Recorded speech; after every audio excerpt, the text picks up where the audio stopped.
마지막 절 말씀, 교회가 무엇일까요? 건물이 아닙니다. 예배당이 아닙니다. 오늘날은 교회 이름을 부를 때 영락교회, 충현교회, 순복음교회 이렇게 교회 이름을 부르는데, 그래서 그 교회 이름 건물 앞에다 명성교회, 소망교회, 사랑의 교회 이렇게 붙여서 건물이 교회인 줄 아는 사람들이 있어요. 아이고 저게 교회야, 교회당. 근데 교회라는 뜻은 건물이 아닙니다. 그래서 교회당 이렇게 써야 돼. 강당, 예배당이 더 좋아. 소망교회 예배당, 영락교회 예배당, 그래 불러야 돼. 건물이 교회가 아니에요. 교회는 예수님을 구주로 부르시는 사람들이 모여있는 곳, 두세 사람이 모여있는 곳에 내가 거기 함께 하리라. 그래서 가정에서 예배를 드리고 구역에서 예배를 드릴 때 5명이 모여서 사도신경을 외우고 예배를 드릴 때 주 이름을 부르면서 예배 드리면 거기가 교회야, 교회. 근데 교회를 평가하는 오늘 성경 말씀에 23절에 교회는 그의 몸이니, 만물 안에서 만물을 충만케 하시는 이의 충만이라. 이 세상에 모든 공동체가 있어. 경찰이라는 공동체가 있고 공무원 사회라는 공동체가 있어. 서울 시청에 있는 그 공무원들이 모여서 한 사무실에 모였어. 또는 학교 공동체, 선생님, 교장 선생님, 담임 선생님들 모이는 교무실이 있고 학생들이 모이는 교실이 있어. 그 공동체야. 이런 공동체들이 많이 있는데, 교회라고 하는 공동체는 어떤 공동체냐? 교회는 그리스도의 몸이니, 예수를 구주로 부르는 사람들이 모여있는 곳에는 주님이 거기 계시오. 내가 너희와 함께하리라. 예수님이 함께 계신 곳이 교회야. 근데 오늘날 유럽에 가서 보면 그 잘 지은 예배당들이 다 매각이 돼서 이슬람한테 팔려가고, 특히 인도의 힌두교에게 팔린 교회가 있어. 그래서 가보면 이게 밖에서 보면은 예배당 건물로 지었는데 들어가서 보면 이슬람인들이 들어들어, 인도 힌두교인들이 들어들어. 그리고 거기서 어떤 교회당은 저기 네덜란드라는 나라가 아주 기독교 국가였어요. 영국도 기독교 국가지만 그 나라에 그 큰 예배당이 팔렸어. 이슬람이 거기 들어갔어. 그리고 어떤 예배당은 도서관이 됐어. 어떤 예배당은 술집이 되고, 어떤 예배당은 칵테일을 파는 바, 커피를 파는 그런 게 됐어. 그 예배당은 그게 하나님의 교회가 아니야. 교회는 예수님을 구주로 부르는 사람들이 모인 곳이 교회야. 교회는 그의 몸이니, 누구의? 그리스도의 몸입니다. 그러면 우리가 예수님을 나의 구주, 나의 하나님으로 부른다는 이 사실은 너무 놀라운 은총입니다. 교회는 그의 몸이니, 이 예수님을 구주로 부르는 공동체가 있는 곳이 교회이고, 예수님을 구주로 부르는 사람들이 모이는 공동체가 어떤 역할을 하느냐? 만물 안에서 만물을 충만케 하시는 이의 충만이라고 했어요. 이 말씀이 23절 말씀, 교회는 그리스도의 몸이니 만물 안에서 만물을 충만케 하시는 이의 충만이라. 이 말씀에 교회를 아주 정확하게 평가한 거예요. 만물, 하늘과 땅과 우주 가운데 있는 모든 대자연 만물, 이 만물을 지으신 하나님, 이 만물을 충만케 하시는 이가 누구일까? 예수를 구주로 부르는 공동체가 있는 곳이 교회인데, 이 교회가 만물을 충만케 하시는 이의 충만이라고 했어요. 그러니까 우리가 세상에 나가서 예수 복음을 전한다는 것이 얼마나 소중한 것이냐.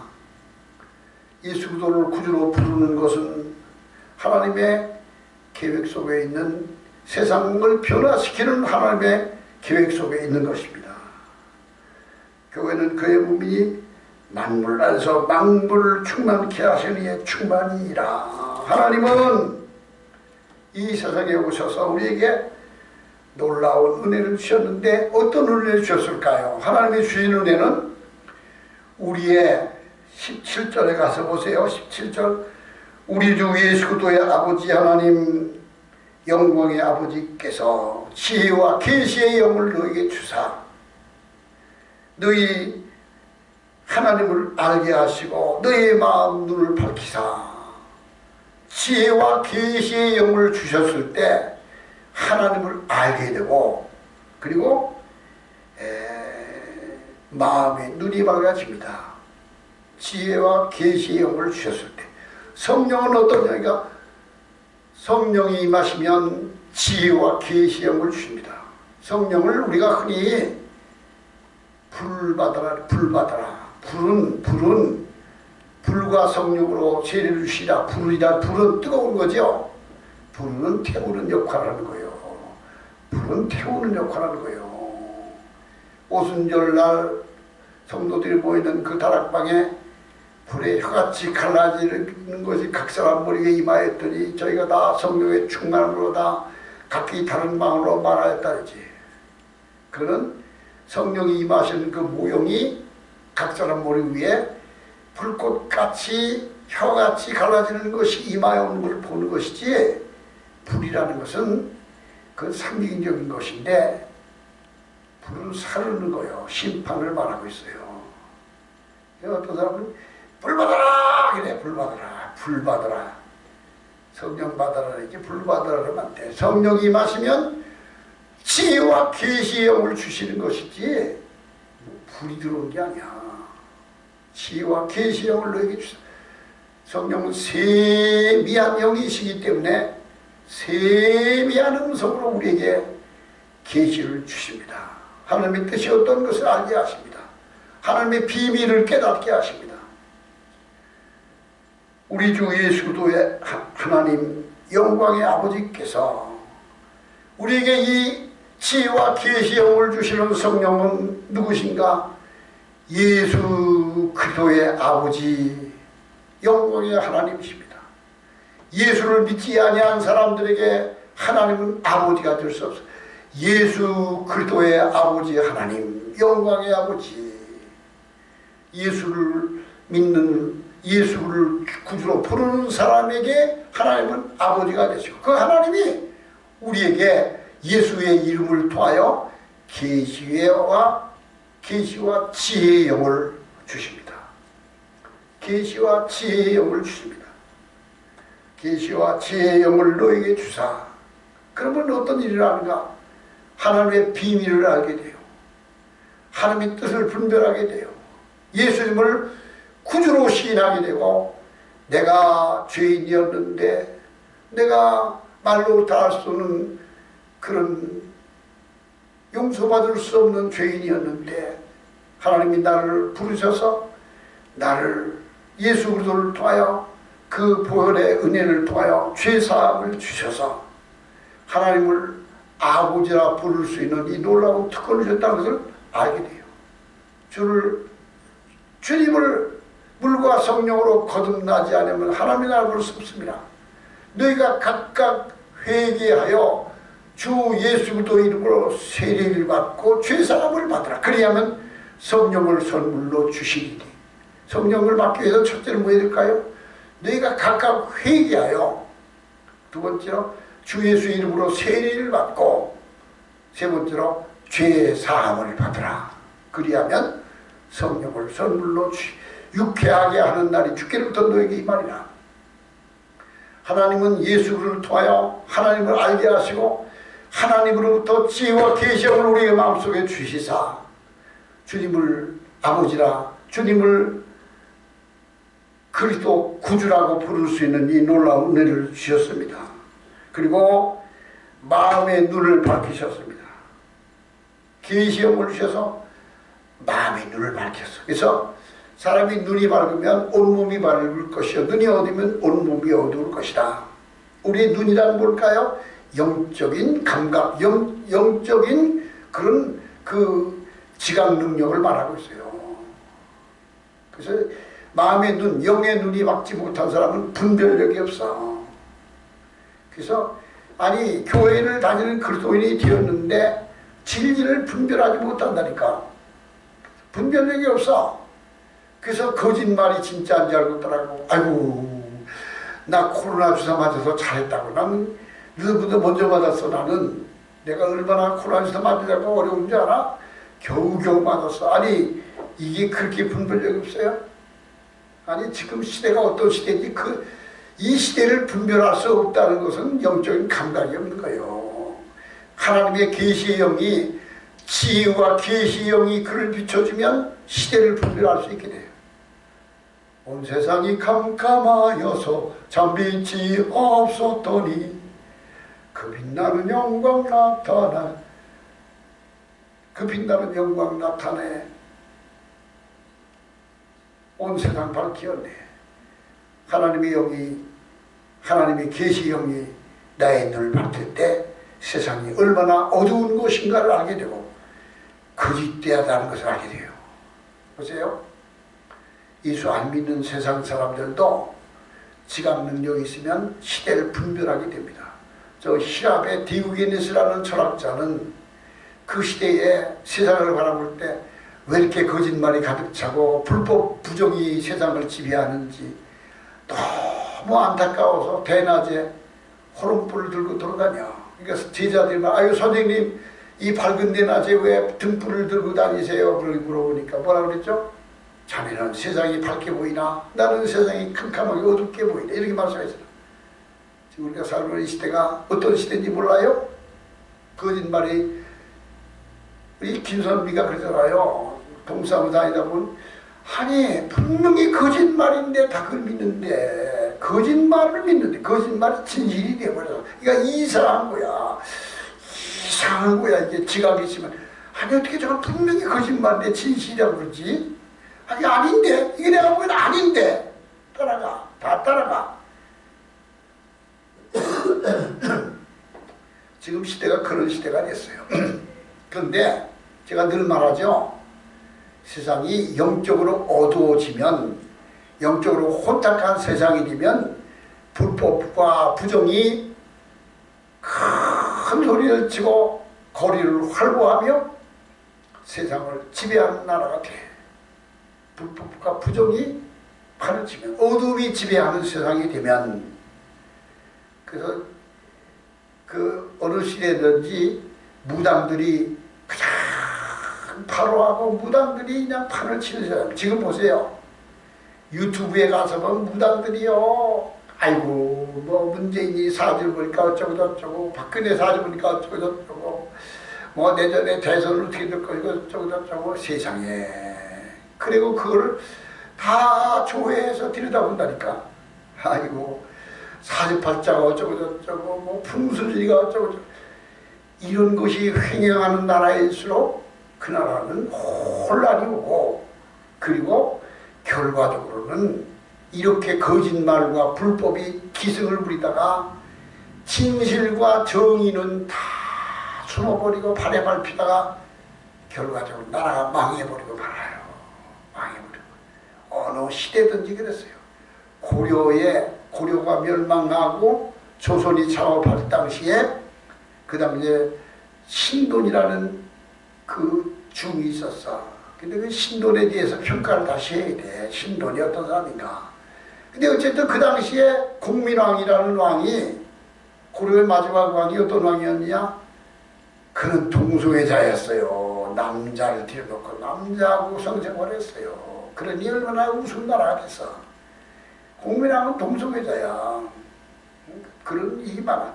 근데 이게요.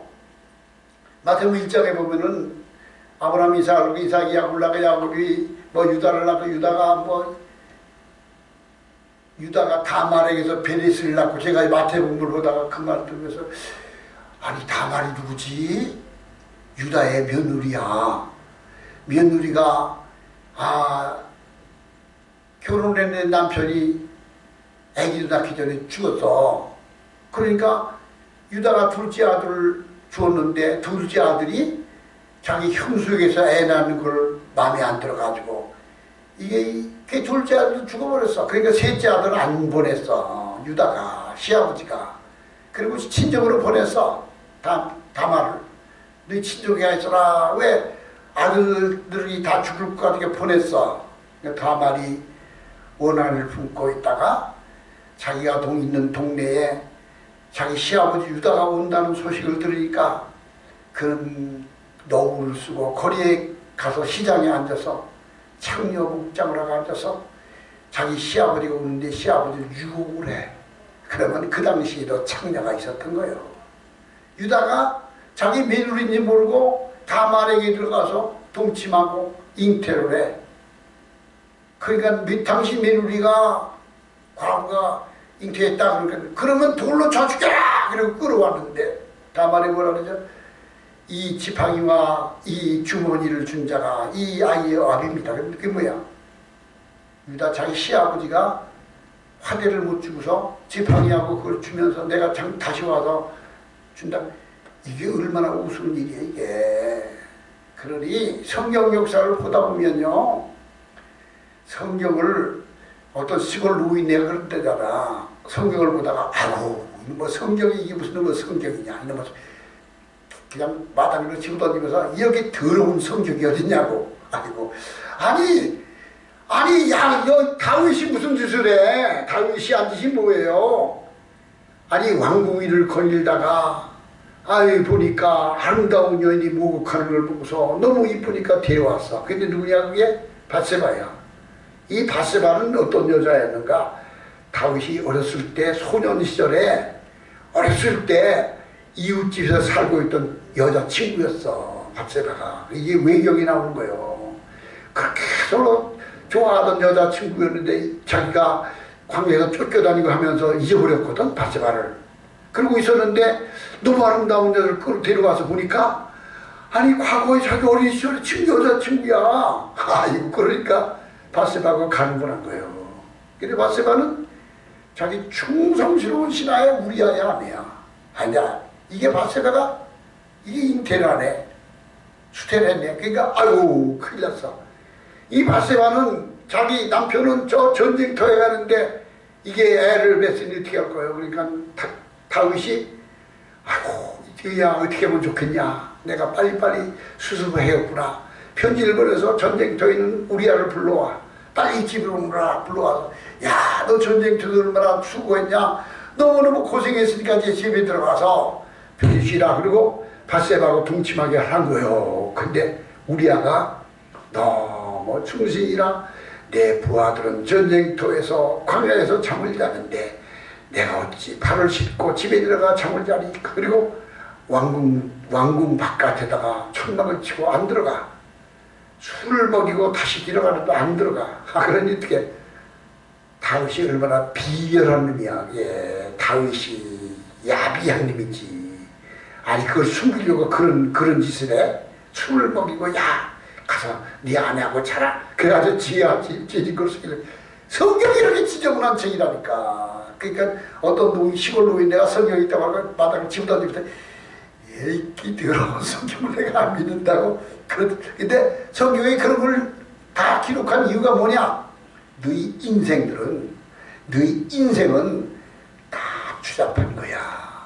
다 더러운 거야. 너희는 약한 거야. 너희는 그런 거야. 그럼에도 불구하고 하나님께 나와서 진실로 회개하고 용서를 구하면 주님은 불쌍히 여기시고. 그게 오늘 낮 시간에 말씀드렸잖아요. 하나님이 함께하는 사람이 누구냐? 죄를 안 지은 사람이 아니야. 죄를 졌을 때 죄를 깨닫고 신속히 와서 회개하고 주님 앞에 잘못을 고백하고 하나님 앞에 자신을 겸손하게 엎드려서 긍휼히 여겨주십시오. 나를 불쌍히 여겨주십시오라고 은혜를 구하는 자를 하나님은 사랑하는 거예요. 그게 성경은 그걸 말해주고 있는 거예요. 창세기 마태복음 1장에 보면 거기 누가 나오죠? 이 다말이 나와. 다말 시아버지가 가늠한 자. 그리고 그가 다말이 낳은 아들이 누구야? 베레스야. 베레스가 아니 12지파까지 내려가고 그 다음에 그 다윗의 혈통 가운데 그가 조상이라니까 베레스가. 그리고 예수님의 족보에 들어갔어. 또 누가 있어? 기생 라합이 있어요. 여리고 속의 기생 라합. 기생이 뭐예요? 술집 기생이야. 이방 여자인데 기상 라합도 기생 라합이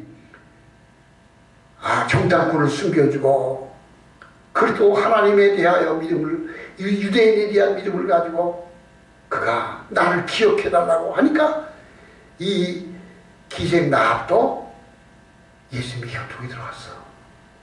또 누가 해서 바세바. 솔로몬의 어머니였던 바세바, 우리아의 아내였던 바세바가 예수님의 족보에 들어. 이 족보 이야기를 보다가 나오는 거예요.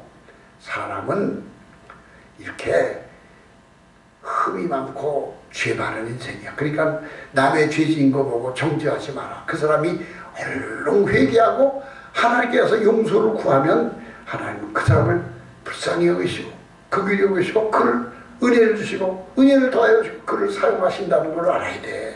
회개하지 않는 게 나쁜 것이지 죄진 때마다 하나님께 나가 기도하는 게 그게 바로 뭐예요? 지혜와 계시의 영을 우리에게 주사 이와 같은 영적인 진리와 비밀을 바로 아는 것이 지혜야. 영분별의 은혜가 주시고 계시의 영을 주셨어. 우리는 예수 그리스도를 통하여 하나님으로부터 지혜를 얻고 계시의 영을 얻어서 주의 뜻이 어디 있는가를 분별할 수 있는 믿음을 가져야 돼. 세상에서 그냥 사람들은 세상이 다 같이 세상이 너무 좋으니까 성경의 약속은 이게 가리워져 보이질 않아. 세상에서 얼마나 좋으냐. 더 많이 누리했으면 좋겠다. 중국의 북경에 가면 자금성이라는 성이 있어. 이 자금성이라는 성은 불가사의야. 얼마나 성이 큰지 어디가 어디 들어가서 분별을 못해. 어딘지 찾아가지 못해. 그 성을 지어놓고 그 청나라가 명나라를 무너뜨리고 청나라를 세우는데 이 청나라는 만주족이야. 만주족. 조선족이야. 조선족. 청나라의 조상은 조선족이고 청나라의 전신은 금나라야. 금나라가 후금이 되고 그 다음에 청나라가 되고요. 금나라는 조선 삼국시대 신라에서 올라간 김준수, 김유신 그 김씨 족속이 만주로 올라가서 거기서 그 부족을 이루고 거기서 그냥 번성해서 그들이 그 나라를 세운 게 금나라. 그래서 금이라는 게 김씨라는 뜻이야. 김씨 나라다. 그 만주에 가서 거기에 있는 그 고대 기록들을 보면 우리 조상은 신라에서 온 김씨다 그렇게 말해. 그 금나라. 금나라가 망한 후에 금나라가 누구한테 망했죠? 몽고 징기스칸한테 망했어. 징기스칸이 금나라 수도를 공격해가지고 그냥 완전히 다 멸망시키고 몽고 징기스칸이 중국 대륙을 지배한 것이 원나라야. 그 원나라가 오래되다가 누구한테 망했는가? 한족인 주원장인 주원장. 명나라가 원나라를 물리치고 나라를 세우기에 명나라가 얼마나 강대한 나라가 된지 몰라. 주원장이 세운다. 그때가 명나라가 그때가 조선시대야. 이성계와 그 고려말 조선. 그러니까 조선의 이성계를 비롯해서 세종대왕보다 명나라는 그냥 꼼짝도 못했어. 그냥 얼마나 나라가 강한지. 그러니까 명나라 황제가 좋아하는 거를 갖다 바치고 말을 갖다 바치고 인삼을 바치고 처녀를 바치고. 명나라 황제가 제일 좋아하는 게 뭐냐? 한국에서 크고 있는 그 송골매, 한국에 있는 매를 그렇게 좋아했대. 매, 한국의 매, 송골매를. 그 매가 여기 조그마면서도 아주 그냥 사냥 본능이 좋다. 그러니까 그 매를 그렇게 좋아해서 한국에서 매를 잡아가지고 명나라 황제한테 보내면 그렇게 좋아했대. 해마다 태종한테, 세종대왕한테 조선에 처녀를 보내라. 그러면 말을 보내라. 그 명나라에서 사신이 와서 처녀를 징집하면은 전국에서 명을 걸어서 아리따운 처녀들을 모집해 바쳐라. 누가 중국 오랑캐놈들한테 딸을 보내려고 그래. 그러니까 병든 자, 못생긴 자, 불구자들만 모이지 올바른 자녀가 있으면 얼른 결혼시키고 어린 것들을 결혼시키고 그러니까 안 모이는 거예요.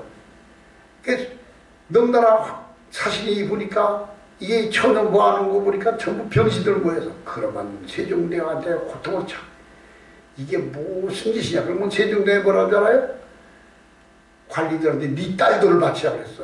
이게 우리나라 역사야. 이게 중국 놈들한테 한 역사. 그래서 그들이 자기의 관리들이 지 딸들을 바쳤어. 명나라한테. 이런 나라가 명나라야. 근데 그 명나라가 후금, 금나라가 다시 일어나는 게 후금이야. 그 후금이 청나라가 된 거야. 청나라한테 쫄딱만 했잖아. 그 청나라의 마지막 황제, 그 황제 이름이 뭐야? 그가 나이가 50 몇 살가 됐는데 후사가 없어. 아들을 못 낳아. 그래가지고 황태자가 없어. 그 황제 이름이 뭐야? 그 황제가 없으니까 어느 날 어린 그 후궁이 들어왔는데 보니까 그게 누구야니까 그게 그 서태후야. 서태후. 18살, 19살 먹은 게 너무 예쁘니까 그를 취하여 그에게서 잉태하여 아이를 낳는데 그게 누구냐? 명나라 마지막 황제, 청나라. 그를 세자를 삼았어. 어린 아들을. 야, 내가 이제 후사가 생겼다. 이 어린애가 이제 우리 청나라의 다음 황제다. 그리고 후사를 삼았더니 아니 그가 첫돌이 되자마자 이 황제가 죽었어. 그 황제는 뭐였나? 그러니까 아니 단종보다 더 어린 게 황태자가 되어서 근데 그 당시에 그 서태후는 26살 됐어. 26살. 4살인가 5살 때 아마 황제가 죽었을 거야. 서태후가 어린 고개신이 얼마나 영특한지 어린 아들을 앞에 놓고 지가 수렴 청정을 하다가 그냥 정적을 모두 다 죽이고 지가 여왕이 됐어. 저 서태후가. 그리고 중국의 북경에다 연못을 팠어. 이화운이라는 연못을. 서태후가 저 상하이 지역에 와보니까 아주 그냥 물이 풍부한 아름다운 호수를 봤어. 너무 호수가 멋있어. 그러니까 야, 이 호수를 북경에다 옮겨놔라. 그 호수를 어떻게 북경에다 옮겨놔 줘야 그러니까 그 호수 같은 것을 여기다 팔아. 그래가지고 북경에다가 연못을 파는 게 이화운이야. 얼마나 사람을 수백 명을 도와서 연못을 파서 물을 들여가지고 그게 서태후가 그런 짓을 했어. 근데 그게 무슨 소용이 있어요. 세상에서 집을 크게 짓고 그냥 부귀영화를 다 그리고 그가 마지막에 지 아들이 그 아들 있잖아. 세자가 되던 그 아들이 18살이 되니까 그러면 왕위를 아들이 이제 해야 될 거 아니야. 어른이 됐으니까. 그러면 저는 이제 그 수전 종교를 못하게 돼. 그러니까 서태후가 무슨 짓인 줄 알아요? 지 아들을 독사로 죽여. 그 황제의 아들을. 그리고 지가 계속 왕위를 이어가려고. 이게 세상 나라 얘기야. 아니 그 황제의 은총을 입어서 애를 낳아가지고 그 애가 세자가 돼가지고 지가 수렴청정해서 권력을 누리다가 걔가 지 아들 아니야. 지 아들을 황제를 삼아야 될 거 아니야. 지 아들이 어른이 되니까 지 아들이 황제를 삼으면 저는 여왕 노릇 못하니까 지 아들을 독사에 죽였어. 그리고 지가 계속해서 왕위를 이어가 56년 동안을 지가 권력을 누렸어요. 이 서태후가 70 몇 살 때 죽었어. 그러면서 그게 청나라의 멸망한 모습이야. 이게 뭐라는 말이냐. 세상 나라의 세상 권력, 세상의 것들을 그렇게 따라가는 사람들, 어리석은 사람들, 하나님의 지혜와 계시의 영을 받지 못하는 사람들은 헛되니 내가 해야 돼서 수고하는 모든 것이 다 헛되다. 헛된 곳에 마음을 뺏기고 헛된 것에 취하여 살다가 영원한 것을 발견하지 못하고 멸망하고 만다는 것을 우리가 기억해야 됩니다. 18절 말씀 보세요. 너희 마음의 눈을 밝히사. 우리의 마음의 눈을 밝히면은 무엇을 알게 될까요? 나를 부르신 하나님의 소망이 무엇인지를 알게 돼요. 그 부르심의 소망이 무엇이며 성도 안에서 그 기업의 영광의 풍성함이 무엇이며 그 영광의 풍성함, 그 부르심의 소망이 무엇인지를 정확하게 아는 것이 하나님의 지혜와 계시의 영입니다. 우리가 성령을 똑바로 받아야 돼. 성령을 정확하게 받으면 분별력을 갖게 되고 나를 부르신 부르심의 소망을 알게 되고 그 기업의 영광의 풍성함이 무엇인지를 올바로 깨닫는 지혜를 얻게 돼요. 하나님이 나를 부르신 부르심의 소망이 뭐죠? 나를 하나님의 상속자, 이 늘 제가 말하는 거예요. 우리를 하나님의 상속자 만드셨어. 자기의 대리자, 하늘나라의 기업을 이을 자가 되게 하셨어. 그리고 하나님처럼, 우리는 하나님처럼 영광을 누리며 그 생명을 누리며 영원성을 누리며 영원히 하나님의 자녀가 되어서 아버지의 것을 함께 누리는, 영원히 누리는 소망을 우리에게 주셨어. 근데 하나님과 함께 하나님처럼 영원히 생명과 소망을 누린다는 것에 대한 그 확신이 없는 사람은 세상 헛된 것에 마음 뺏긴 거예요. 그게 어리석은 거예요. 우리 소망이 그거예요. 세상의 것을 바라보지 마세요. 세상에다 온갖 것 다 주어져도 하나님이 약속하신 것에 비교하면 헛되고 무익한 거예요. 아무것도 아닌 거예요. 바람을 잡는 것 같아도 해안에서 수고하는 모든 것들이 다 헛되니 바람을 잡는 것 같이 헛되도다. 다 무익하도다. 우리 그 믿음을 갖게 되기를, 여러분이 갖게 되기를 주의 이름으로 축원합니다. 제가 지금 자꾸 기침이 나와서 다 같이 우리 동성으로 기도하시겠습니다. 동성으로 기도합시다.